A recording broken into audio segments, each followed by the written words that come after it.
Subukan mong lumabas at tingnan ng paligid. Hindi yung sarili mo masyado mong iniipit. Sa sobrang daming tao di na sariwa ang ihip. Siksikan na masyado sa syudad na mainit. Kaya't wag mong ipipilit ang iyong sarili. Kung alam mo lang din gusto niya ay madami, tapos di ka man lang kasama sa mga natitipuan niya.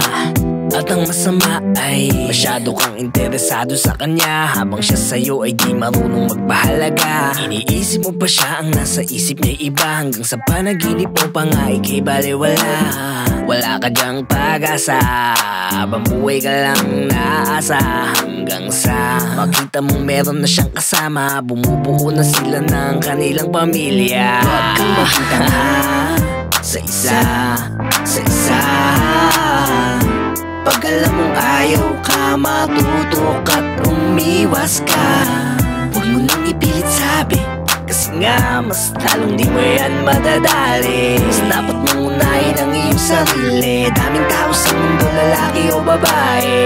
Hindi ka mauubusan, kesa ibigay mo sa isa ng lubusan. Huwag mo nang pilitin siya na makasama, dahil kahit anong gawin mo, ayaw kanyang mapangasawa. Mas lalong gugulo kapag pinagsiksikan. Iba din ang gusto niya kapag siya'y napilitan. Naibigin ka, masasaktan ka lang kasi malabo ang manatili siya sa'yo, hindi niya mapangako. Lalo't emosyon sinusunod ng tao, kaya dapat isip ang gamitin mo, wag bobo. Pagkat mas malaki pa tsansa mong manalo kung mas gagamitin mo ang utak sa iyong ulo.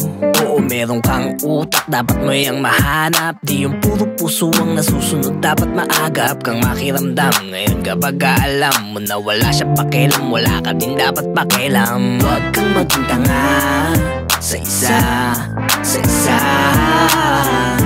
Pag alam mong ayaw ka, matutok at umiwas ka.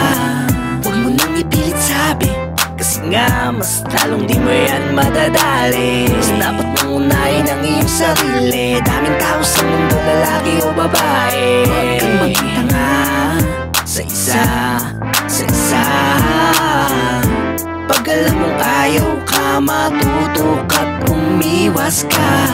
Huwag mo nang ipilit sabi, kasi nga mas lalong di mo yan madadali. Mas dapat mong unahin ang iyong sarili. Daming tao sa mundo, lalaki o babae.